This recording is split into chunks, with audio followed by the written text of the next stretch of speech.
get it. But isn't the strongest lead we have the Adeptilus Rite of Parting that we're organizing? No idea where Zhongli's gone. Let's ask for him at Wangshan Funeral Parlor.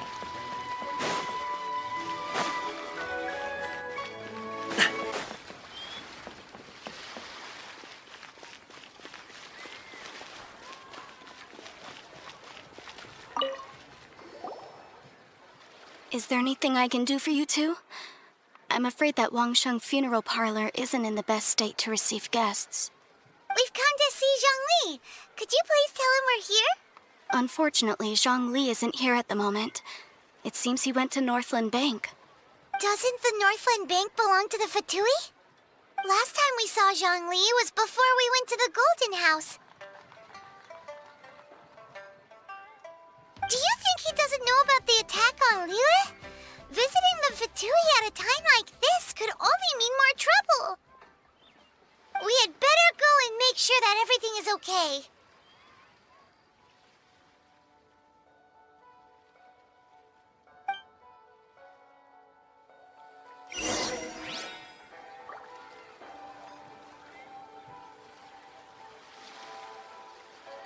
Come to think of it, I wonder what business Mr. Zhongli has at the Northland Bank.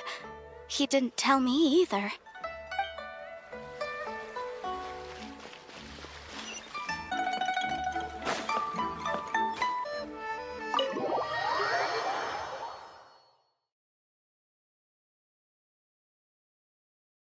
You call this cooperation between Harbingers? Cooperation involves communication, you know.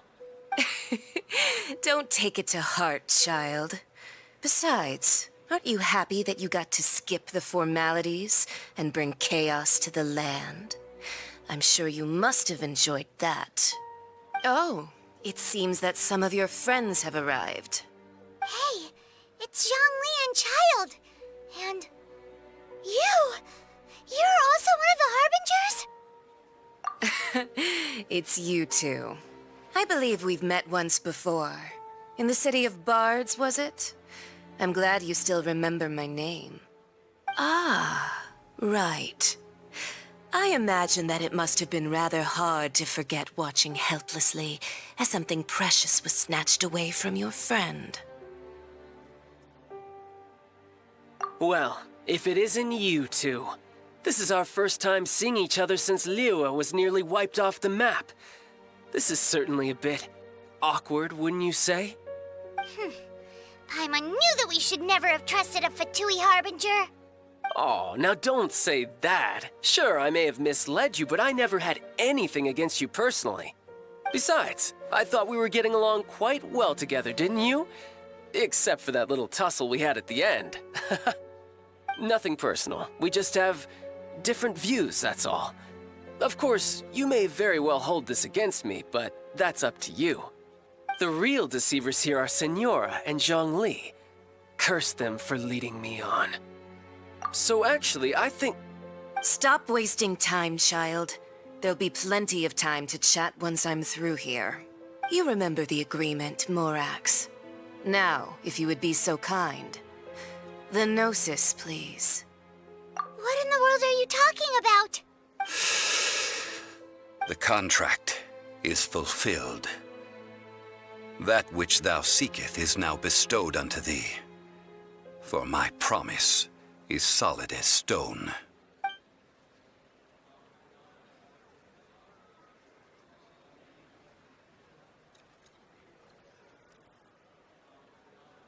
How sanctimonious. What?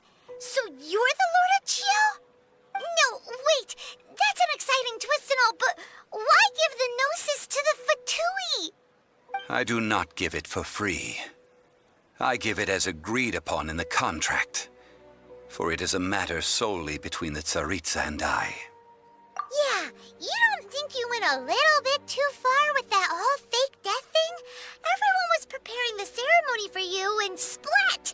This big dragon falls out of the sky, and all of Liyue goes into an uproar. Talk about a disaster. Gathering all the forces that had been bubbling behind the scenes, and then stirring them together in a pot that was bound to boil over. That's what he wanted to see, am I right? Wait, what? Perhaps it's best that I explain. As you know, I've dwelt upon this world for more than 6,000 years. It is now 3,700 years ago that I founded Liyue together with the Adepti. Even boulders that can withstand whirlpools will erode with the passing of time.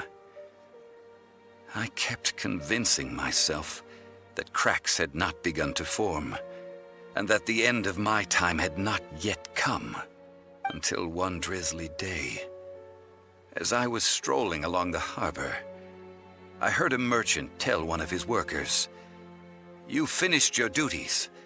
Go ahead and call it a day." I stood motionless among the crowds, asking myself, have I already finished my duties? Oh, Zhongli. But as I began to consider relinquishing my divine role, I soon discovered that many reasons still remained to not hastily depart. Was Liyue, the city I had dwelt in for so long, already prepared to enter its next age? I decided that a test was needed in order to reveal the answer. So I feigned my own death, and gathered the cast of Child, the Adepti, and the Liyue Qixing to play their roles together on the stage that was Liyue.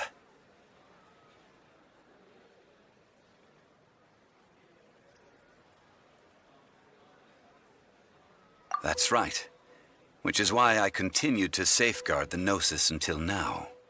So you mean that if the chaos ever reached the point of no return, you would simply appear and use your divine powers to bring Lilith back under control? Of course, and it would have been all too easy for him too. Just as a child quickly matures after losing their parents, so has Liyue matured when faced with the death of its deity. In the end, the resolution to all that has transpired was even more satisfactory than I could have hoped for. Take the Adepti, for instance. Owing to their years of seclusion, they were the least informed. Yet when faced with a crisis, they commendably showed the greatest amount of restraint possible.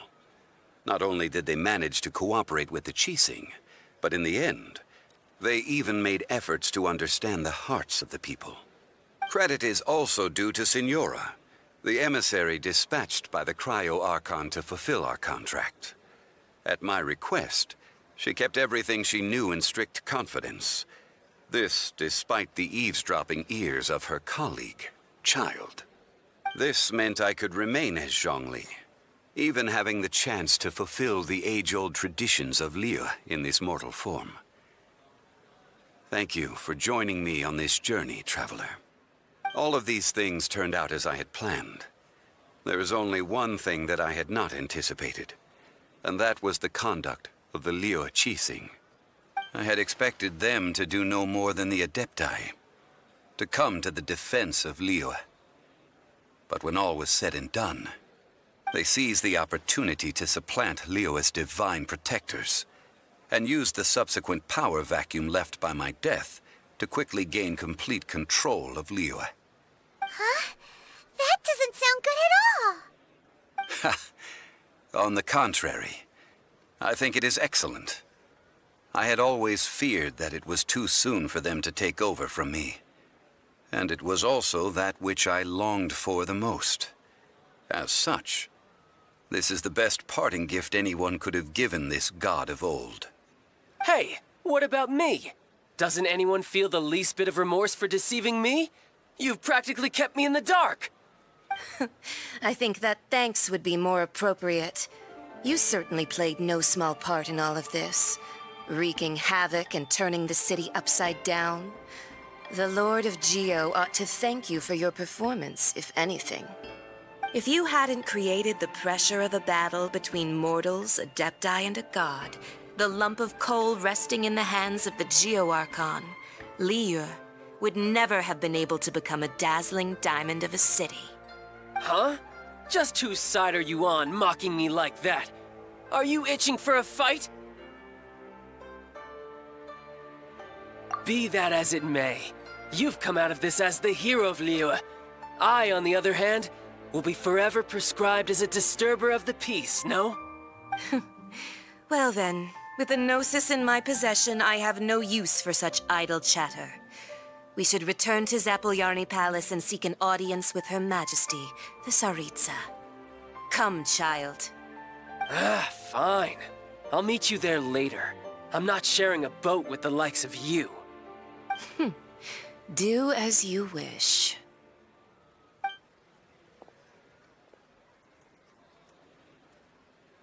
Now then, is there anything else you wish to ask me?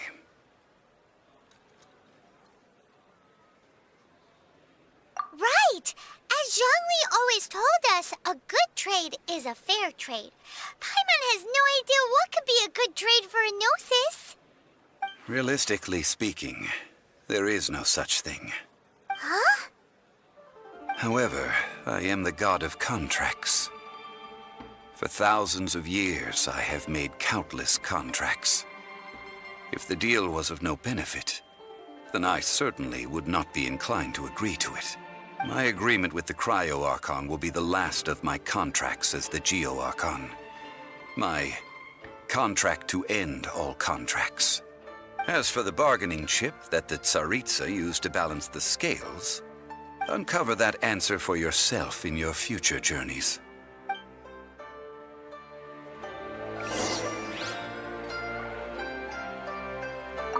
Paimon can't absorb so much information at once. So, Zhongli, what sort of contract did you sign with the Cryo-Archon? Paimon's so curious. One of the clauses of our contract was not to divulge any of its contents. You're so petty.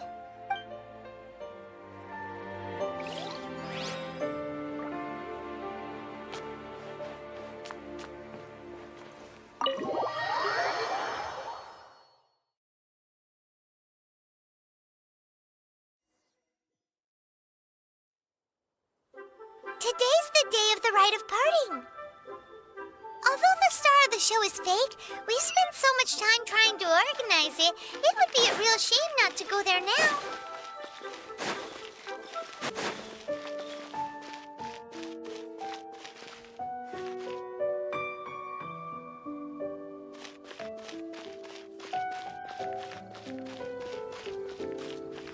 Oh, well, since we're going through with this Rite of Parting, I guess it means that those rumors hit the nail on the head. So Rex Lapis is really... But they didn't catch the culprit, did they? Oh, come on. Do you think that the assassin could have been a normal person? You know what I think? I don't think any of the gossip on the streets you hear from those shady types is worth anything. There's only one real possibility in my mind. I've heard that the assassin was that Fatui fellow. Youngish, pretty high in rank. I think they called him Child. The Fatui? They certainly are very suspicious. Who knows what those greedy, crooked folks... Shh! Lower your voice. If the Fatui catch you in their sights, Rex Lapis won't be around to protect you this time.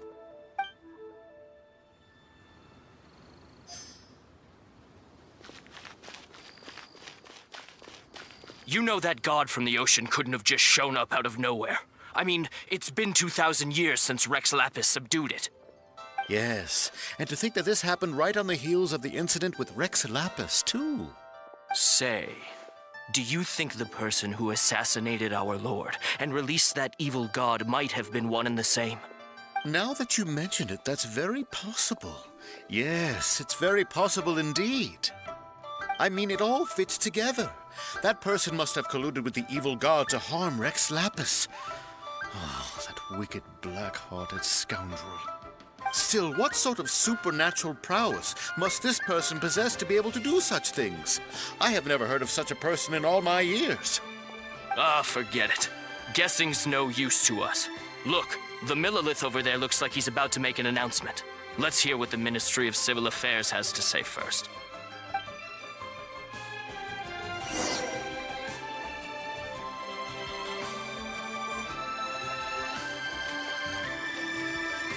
pot of tea with a couple of nibbles, some seasonal greens, and a piping hot bowl of fresh con. Hear ye all! The Qixing's words.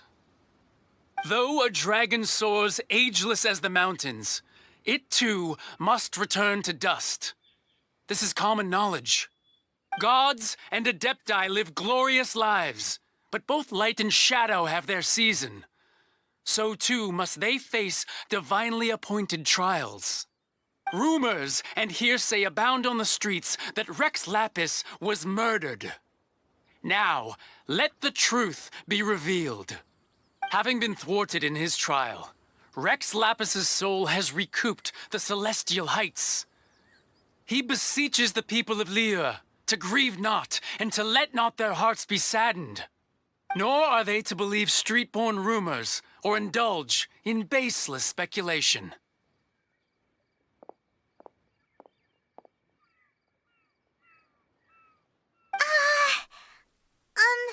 Paimon needs a translation on what the Qixing's announcement said. So that's how they're spinning it. Something feels off. Why would they suddenly give up looking for the murderer? Not to mention how this excuse sounds like something they just made up on the spot. Could the Qixing already have known that Rex Lapis wasn't dead? But Zhongli said that neither they nor the Adepti knew anything. Did Zhongli tell them in secret after his gnosis changed hands? Exactly, right? Ooh, seems like the Rite of Parting has been going on for a while now. Let's go have a look.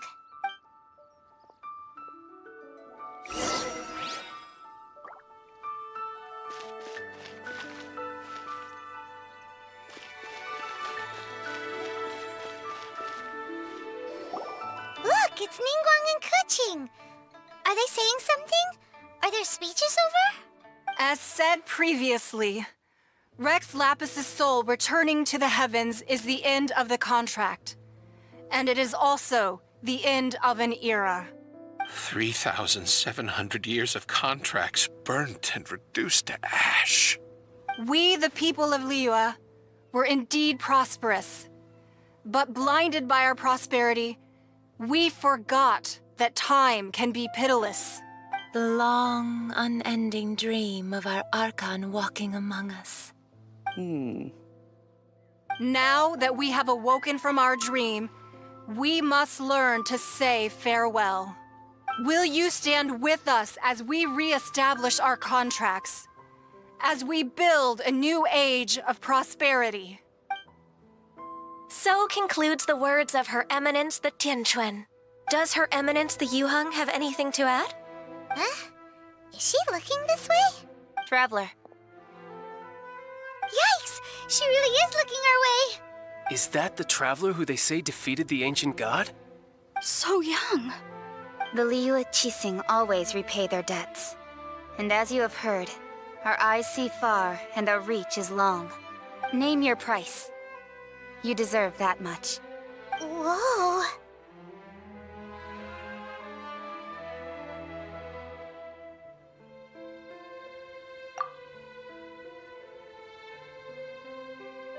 Well, could you help me put up some missing person posters?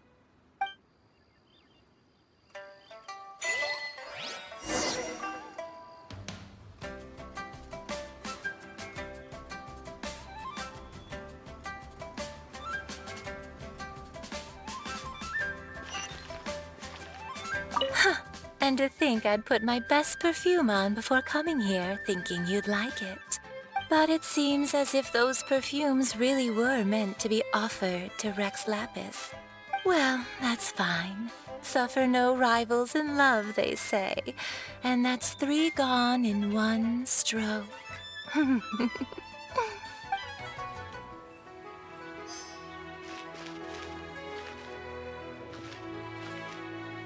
Roping you in was possibly the most masterful move we could have made.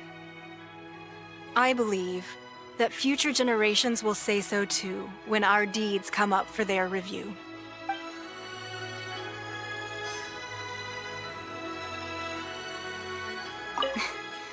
Why, you... Were you just trying to look cool earlier, or are you really that selfless? If you were looking for someone, you could have just told me that in private.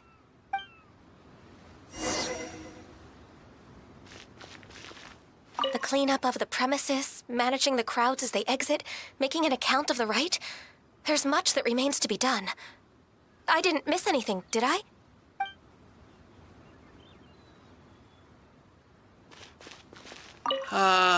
Rex Lapis. Oh, Rex Lapis.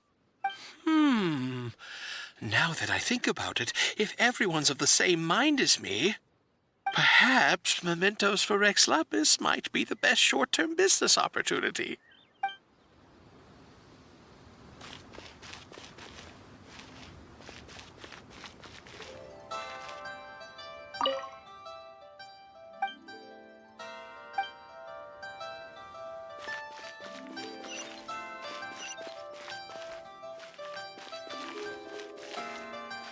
As for the mortals and adepti of Liyue, what shape shall our relationship take from now on?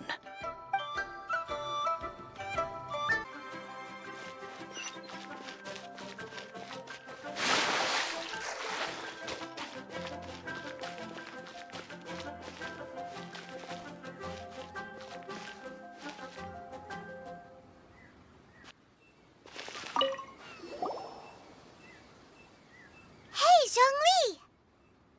Look at this. Everyone in Liyue is caught up in their emotions, thinking that they'll never see Rex Lapis again. And here you are looking all relaxed. Why would I not feel more at ease after laying down the burden I have borne for 3,700 years? Right. If the two of you can spare the time, I should treat you to a meal at the Xinyu kiosk. Ha! That sounds like big talk, Zhongli. Paimon might have believed you if you were treating us to some third-round knockout, but you'd have to pay out your nose just to stand inside Xinyu kiosk. Are you sure you can afford it? You're right. I do like the Mora.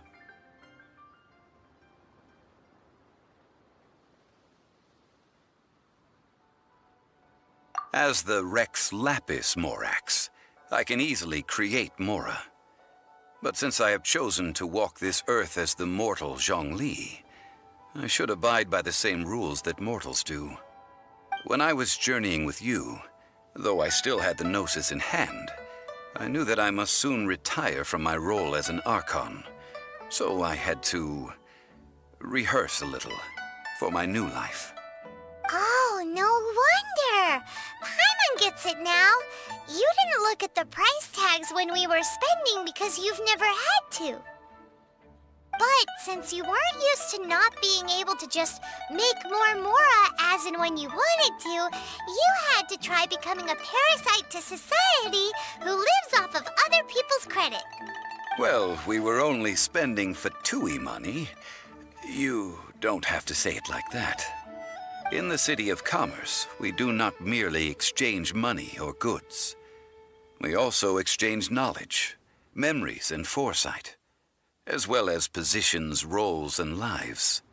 The Archon Morax could never experience life as the true mortal Zhongli could, no matter how many times he descended to be with his people.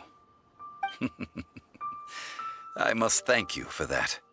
I will treasure the memories that I made as Zhongli, traveling the streets of Liyue with you. That is true. But there is no journey that does not end. No meetings without partings. Paimon thinks that we should make a move and continue our search for the Seven. I fear that continuing your journey may be difficult. The nation that neighbors Liyue by sea, Inazuma, is presently closed. Yes, the nation has been closed by order of its deity, the Electro-Archon Ball. And just as the people of Liyue preferred to call me Rex Lapis, she too goes by another name among locals in Inazuma. Paimon thinks we've heard that one before. Raiden? That is the case. And since Raiden is also the Shogun of Inazuma, people call her the Raiden Shogun. That said, though people at the wharf were saying that the situation in Inazuma is very tense, Paimon doesn't remember that always being the case. It wasn't that bad last year. Zhongli, since you're Rex Lapis, shouldn't you know something about what's happening there? Just how did Inazuma become a closed nation? It's because of visions. Visions? When faced with circumstances beyond their control, humans often bemoan their lack of power. But if a person shows true strength of will at a desperate and fateful moment in their life, the gods will look upon them with favor. This is what visions are.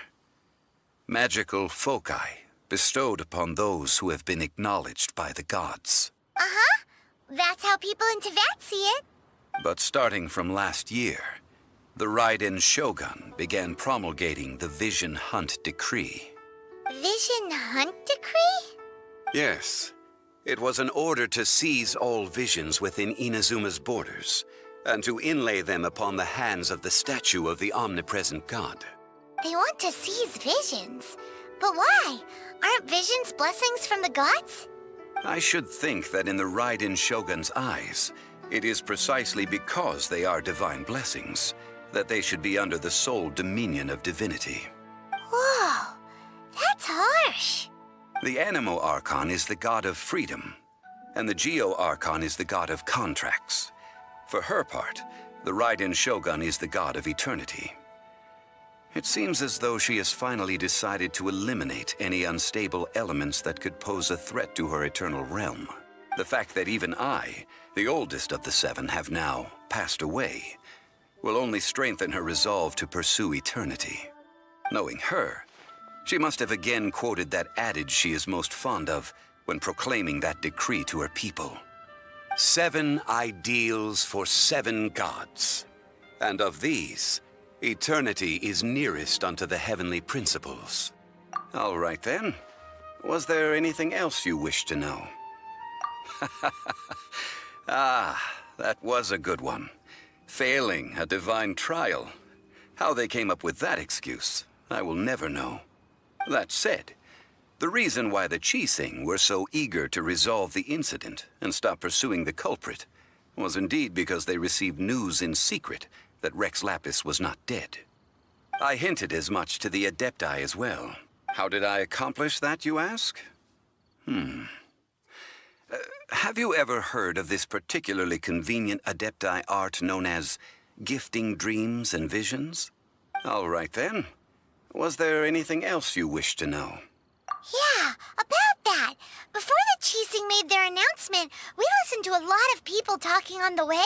Most of them put the blame for everything on Child. These are indeed false accusations. But it remains undeniably true that Child did send people to the Jade Chamber to prevent the Adepti and the Qixing from defeating the ancient god. I've heard that Ningguang is busy milking that for all it's worth on the foreign relations front at the moment, browbeating the envoys of the Fatui. Ha! Those poor Snezhnayan diplomats. If it were not for Child's exalted position as a harbinger, I'm certain that they would have shifted all the blame to him and called for his dismissal by now. All right then. Was there anything else you wish to know? The time of the Adepti has long passed. If even the Liyue Qixing don't want to face that truth, then what future is there for Liyue? Kuching is absolutely right in saying this. Now, though I did laud Ningguang's desire for power, believing this to be a good thing, and thought as a matter of course that she must have been behind the Qixing's plan to take governing power over Liyue from the hands of the gods and Adepti, could the original person who brought up the idea of seizing power have been... All right then. Was there anything else you wish to know? That's right. Zhongli, now that you don't have your gnosis, what's going to happen to all the Mora in Teyvat? Since Morax is dead, are they all just gonna disappear? Also, isn't the Golden House the only mint in the entire continent? Will it even continue to work? The Mora present now will not vanish. But the Golden House will indeed have to cease operations for a lengthy period of time, since creating Mora requires the use of the Geo-Archon's power. This is terrible! We're all about to run out of Mora! The world is coming to an end! Yes, this is indeed a major issue from a financial standpoint. Well, I suppose we'll just leave such troublesome matters to the Liyue Qixing to debate. Then, did you at least set some private funds aside for yourself? Oh, a private fund. This does seem like a good, logical, common-sense idea. It's a shame. What's a shame? It's a shame that I didn't think of it at the time. All right, then. Was there anything else you wish to know? Well, then. I suppose you'll have to find a way to get inside this closed nation. Have patience. I suspect that some serendipity must first come into play.